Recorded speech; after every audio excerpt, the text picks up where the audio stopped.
Soy Daniel Pernas de DPS Trading y aquí estamos con un nuevo vídeo resumen. El SP500 marcó el pasado viernes nuevos máximos de la historia, entra en subida libre y además acaba de activar un nuevo objetivo alcista que después comentaremos en los gráficos. Ahora, en cuanto a valoración, aquí tenemos el gráfico que nos muestra la evolución del PER en los últimos años. Con la línea discontinua verde tendríamos la media de los últimos 5 años que estaría ligeramente superior a los 22 y con la línea discontinua azul tendríamos la media de los últimos 10 años que estaría un poquito por debajo de la media de los últimos 5. Teniendo esto en cuenta, vemos que ahora mismo estaríamos cotizando por encima de la media de los últimos 5 años, es decir, según esta métrica la bolsa no estaría especialmente barata. ¿Quiere decir esto que no pueda seguir subiendo? En absoluto. Acabamos de comentar que el SP500 tiene un gran objetivo alcista que después veremos. Soy bastante positivo con las bolsas, no solo por el objetivo del SP500, sino porque otros índices también tienen objetivos activados, como veremos a continuación, y no porque ahora mismo el PER esté por encima de la media de los últimos años, no quiere decir que la bolsa no pueda seguir subiendo. Fíjate, por ejemplo, lo que vivimos en el coronavirus, con caídas muy fuertes del PER, pero después, en la recuperación, el PER llegó a situarse en niveles de 34, es decir, cuando tienes una inercia fuerte alcista de fondo, se pueden extremar niveles todavía bastante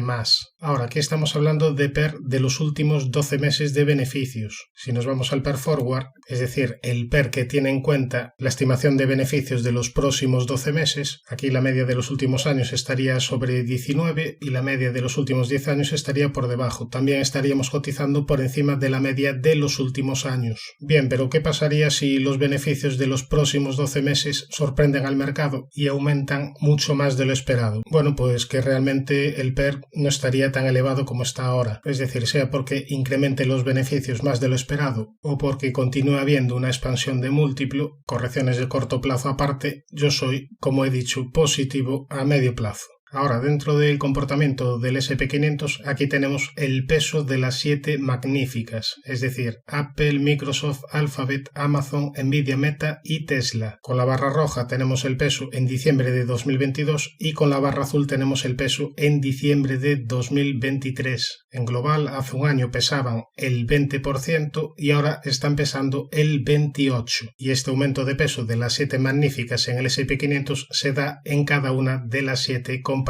que estamos comentando. La siguiente diapositiva, también cortesía de Charlie Vilello, nos diferencia el comportamiento del SP500 con línea dibujada en color azul respecto al comportamiento de grandes compañías chinas dibujado en color rojo. ¿Por qué la traigo al análisis? Bueno, muchos estáis comentando que China podría ser una buena oportunidad, pero en los últimos 10 años el que estuviera invertido en China estaría perdiendo alrededor de un 23%, mientras que el que estuviera en Estados Unidos habría tenido valorizaciones por encima del 200%, es decir, en los 10 últimos años haber estado en China habría sido no solo ya perder bastante dinero, sino un gran coste de oportunidad. Fíjate que más o menos hasta el año 2021 se mueven bastante paralelo. Hasta el año 2021 China no se estaba comportando demasiado mal, sí estaba teniendo rendimientos inferiores al SP500, pero al menos estabas teniendo una buena rentabilidad. Bueno, a partir de ahí ya el diferencial se ha ampliado mucho. Mientras las acciones chinas se pegaron una gran caída, las acciones norteamericanas continuaron subiendo de valor. En el siguiente gráfico comparamos únicamente las acciones tecnológicas. Aquí la diferencia todavía sería bastante mayor. El ETF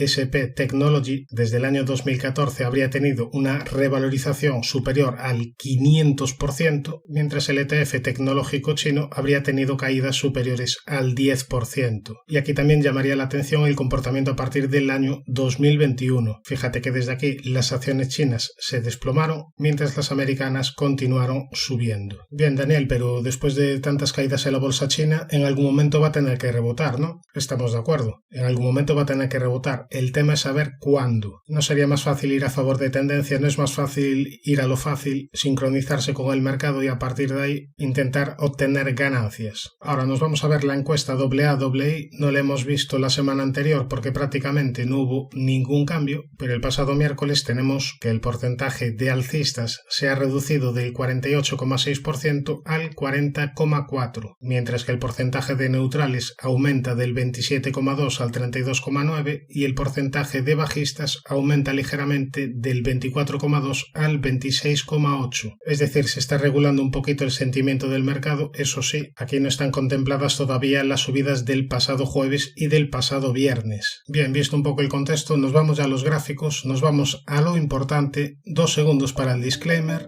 Comenzamos. Empezamos como siempre por el Nasdaq 100, índice tecnológico que continúa muy fuerte. El pasado viernes marcó nuevos máximos de la historia. Nasdaq 100 en subida libre, sin ninguna resistencia por el camino y de momento sin dar señales de debilidad. Como posibles niveles de soporte tendríamos estos huecos alcistas que fue dejando esta semana, los últimos mínimos de corto plazo en los 16.249, después este antiguo hueco alcista que de momento fue capaz de respetar, la zona de la media y ya muy importantes los 14.058. Si nos vamos al SP500, aquí vemos que esta semana ha marcado nuevos máximos de la historia tras superar los 4.818 y tras superar este máximo aquí tendríamos un primer impulso corrección, por lo que acabaría de activar un segundo gran impulso alcista Fibonacci hacia niveles de 6.050 puntos. Es decir, desde niveles actuales una subida de alrededor del 25% de objetivo. Estamos hablando de un objetivo obviamente de medio-largo plazo. Ahora aquí lo tenemos con línea discontinua porque todavía no estaba activado, aunque ya decía que era lo más probable porque en otros índices estaban ya activados objetivos alcistas. Vamos a ponerlo ya con línea continua porque el objetivo ya es firme. ¿Se acabará cumpliendo? Lo más probable es que sí. Aquí, como digo siempre, certezas no hay ninguna, pero las probabilidades están a favor, que no es poco. Bien, tenemos por tanto al SP en subida libre sin ninguna resistencia por el camino y como soportes yo vigilaría de cortísimo plazo los 4.682, después la zona de la media y ya muy importantes los 4.103. Si nos vamos al Dow Jones, también tendría objetivo activado por segundo impulso alcista. En este caso el objetivo sería la zona de los 47.250. También estaría en máximos de la historia y como primer nivel de soporte tendríamos los 37.122.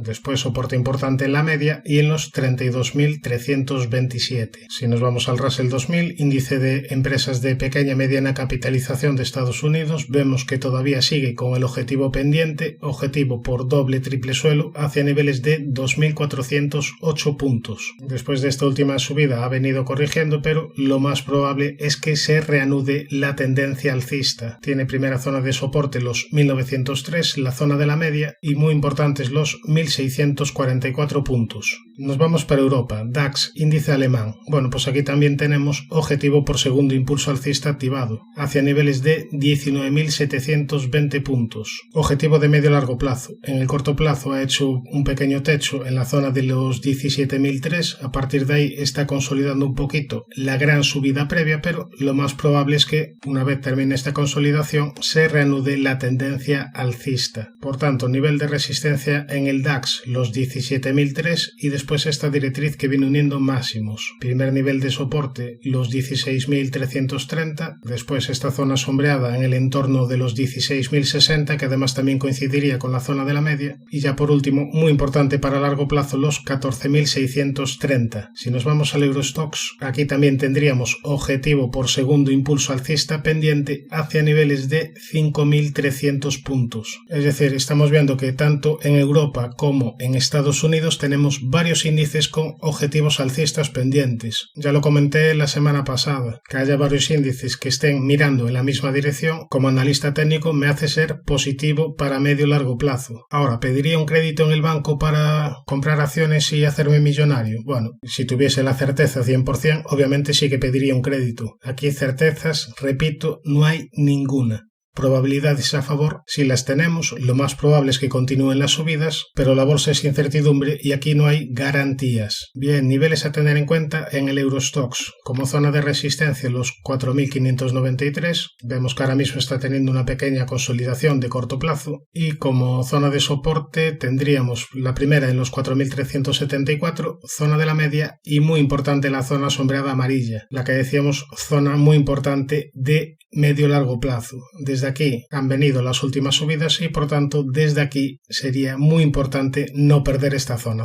de los 3.993 puntos. Nos vamos al IBEX español, que se encuentra consolidando en el corto plazo tras marcar estos máximos en la zona de los 10.301. A partir de ahí consolidación tras la aparición de esta vela doji, y ahora tendría como primera zona de soporte los 9.798, zona de la media, y ya muy importantes los 8.879. Si nos vamos al CAC, índice francés, buen aspecto técnico de medio-largo plazo, aquí el soporte importante estaría en esta zona sombreada en el entorno de los 6.773, pero antes de llegar a estos niveles tendría una primera zona de soporte importante en la media de 200 sesiones, una zona desde donde está intentando rebotar el precio. Después tendría soporte en los 7.185 aproximadamente y en los comentados 6.773.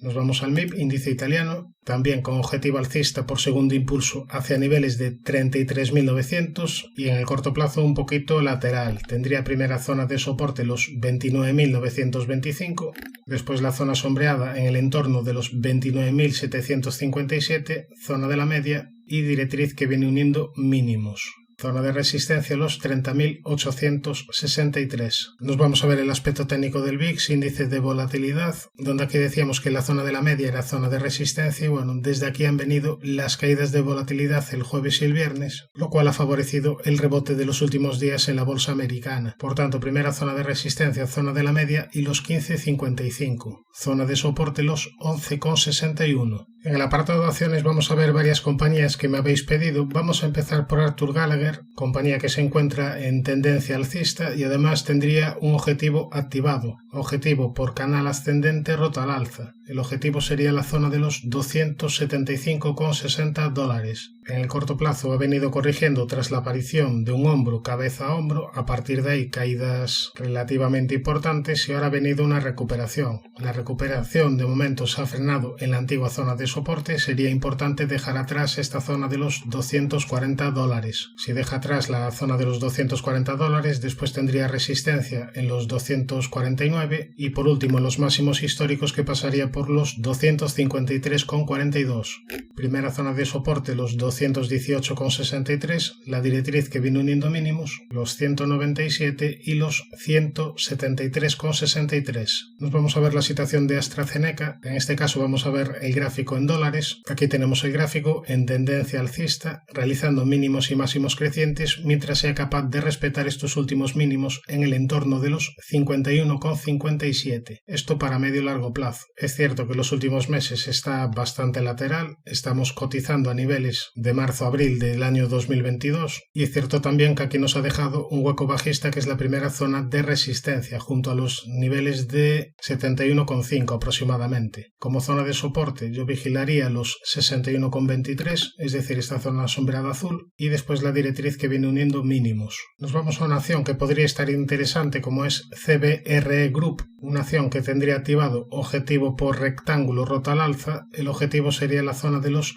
112,40 aproximadamente. Eso sí, tiene una zona de resistencia muy importante por el camino, una zona que antes era soporte y que recientemente ha frenado esta última subida. Estamos hablando de niveles alrededor de 94,27. Además, esta zona es resistencia no solo porque es una zona pivote importante, sino que si trazamos un Fibonacci desde máximos, esta zona coincidiría con el 61,8% de esta última caída. Por tanto, objetivo activado pero con zona de resistencia importante. Veremos ahora si la media de 200 sesiones es capaz de girarse al alza y empieza a funcionar de soporte, lo cual sería bastante positivo. De momento la media está bastante plana. Si la media empieza a funcionar de soporte y si supera los 94,27, aumentaría las probabilidades de ir a cumplir el objetivo alcista. Zona de soporte importante, por tanto, la media y después ya niveles de 64,63. Nos vamos a ver la situación de Danaher, donde aquí lo último que decíamos era que tras las fuertes subidas previas, lo que parecía estar haciendo era una consolidación para después reanudar la tendencia alcista. Bien, de momento ha dado el primer paso, de momento ha superado la directriz bajista principal y esta zona que antes era resistencia ahora parece que quiere intentar actuar de soporte. Desde aquí han venido las subidas del jueves y del viernes posiciones. Esta sería por tanto la primera zona de soporte junto a la media. Después ya tendríamos los huecos alcistas que fue dejando por el camino. Como zona de resistencia los $241,55. Si supera los 241,55, después ya tendría como resistencia esta zona sombreada amarilla en los $248 y después ya los 267,94. Varias resistencias por el camino, pero parece que está intentando reordenarse al alza. Veremos si la media empieza a actuar de soporte. Nos vamos a la siguiente acción que me habéis pedido, E.ON, una acción que habitualmente suele tener bastante volatilidad, tiene bastantes altibajos y últimamente desde que te formó aquí una figura de doble suelo se encuentra en tendencia alcista. Aún así, fíjate, en esta tendencia alcista tiene caídas, por ejemplo, de los 9,59 a niveles de 6,30. O por ejemplo caídas desde los 11,44 hacia niveles de 6,97. Ahora, ¿qué niveles a tener en cuenta? Bueno, como primera zona de resistencia los 12,80. Si supera 12,80, la siguiente zona de referencia estaría en el entorno de los 13,76. Como primera zona de soporte tendríamos los 12,07. Precaución si pierde este nivel porque estaría activando una pequeña estructura de doble techo de corto plazo y ahí podríamos tener caídas. Después zona de soporte la media y los 10,43.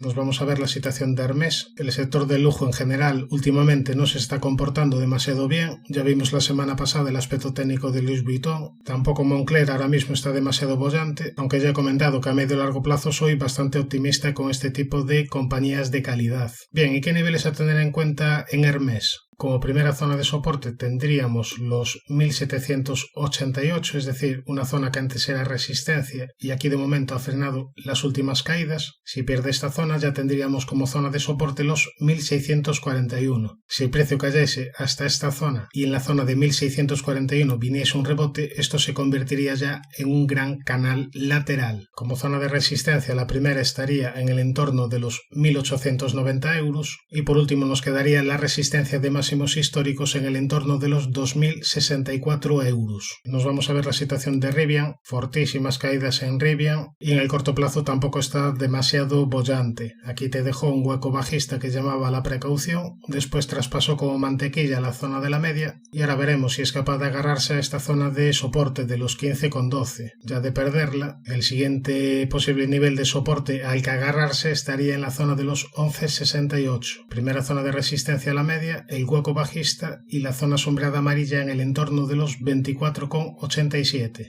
Nos vamos a ver la situación de Starbucks. Esta compañía me la habéis pedido varios. Entiendo que está interesante a nivel fundamental. Está teniendo caídas temporales, quizás debido al tema de McDonald's. McDonald's que está teniendo una experiencia piloto en varias tiendas para diversificar un poquito su negocio tradicional de hamburguesas y, bueno, tipo de negocio, pues quizás le pudiese restar ventas a Starbucks. Lo iremos viendo con el tiempo. Este tipo de establecimientos están especializados en batidos, granizados, cafés y snacks y por tanto si McDonald's tiene éxito pues quizás le pudiera robar cuota de mercado a Starbucks. Eso explica las últimas caídas a nivel fundamental. Y a nivel técnico, ¿cómo lo veo? Bueno, ahora estamos cotizando a niveles del año 2019, es decir, en los últimos 4 o 5 años no es que haya hecho gran cosa. Aquí tendríamos una zona de soporte bastante importante en el entorno de los 85,6 aproximadamente. Sería zona de soporte por ser el 61,8% de esta última subida. Además, por aquí prácticamente pasaría la directriz que viene uniendo mínimos. Por tanto, si continúan las caídas hacia estos niveles, aquí se podría intentar vigilar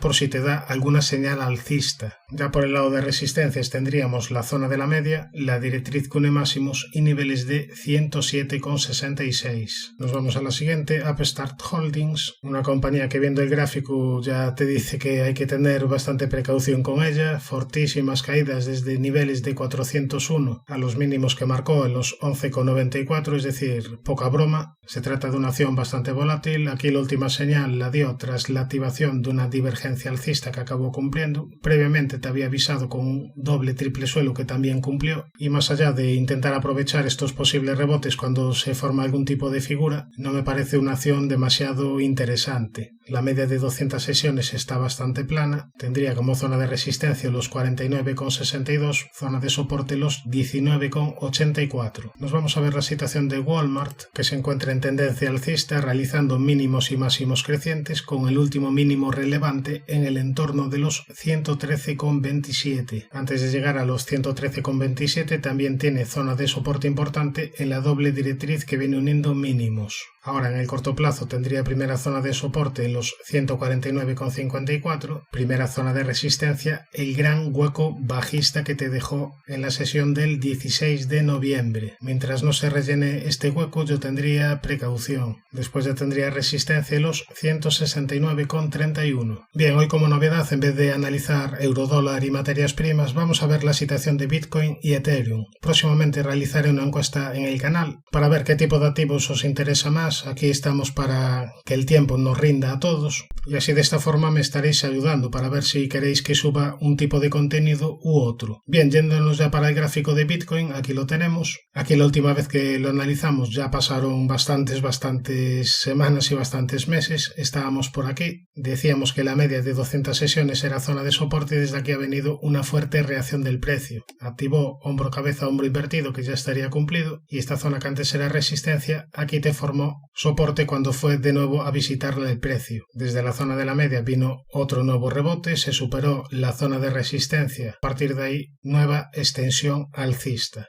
Bien, ¿y ahora qué niveles a tener en cuenta? Como zona de resistencia los 49.520 y como primera zona de soporte tendríamos la zona de los 40.000, es decir, este hueco alcista y después la zona de la media de 200 sesiones que está en fase ascendente. Esto en cuanto a gráfico diario. Si nos vamos a un semanal, vemos que la vela que nos dejó la semana pasada llamaba a la precaución, una vela con sombra superior alargada. Por tanto, cierta precaución mientras no se supere este nivel de los 49.520. En el corto plazo quizás pudiéramos tener algún tipo de consolidación de esta fuerte subida previa. Eso sí, de momento la tendencia de medio largo plazo es alcista porque la media está en fase ascendente y en caso de que continúe la consolidación a esta zona de la media de 200 sesiones en diario, aquí se podría vigilar en caso de que te dé nuevas señales alcistas. Si nos vamos al Ethereum, se encuentra en fase de rebote realizando mínimos y máximos crecientes con una primera zona de soporte muy importante en este entorno, en el entorno de los 2093 aproximadamente, una zona que antes era resistencia y que aquí ya actuó de soporte. Previamente, antes de llegar a este nivel, podría encontrar soporte en el entorno de los 2400. Como zona de resistencia tendríamos los 2730. Ahora aquí esto se podría considerar una especie de doble triple suelo o también se podría considerar canal ligeramente ascendente. En todo caso, superar la resistencia fue positivo y si considerásemos esto una estructura de doble triple suelo, el objetivo que estaría activado sería hacia la zona de los 3000 aproximadamente. A mí personalmente no me gusta demasiado que el segundo mínimo esté por encima del primero, pero bueno, tampoco sería una locura considerarlo. Suscríbete al canal si te ha gustado toda esta información y no te olvides de activar la campana para no perderte ningún contenido. Un saludo, mucha precaución y buenas inversiones.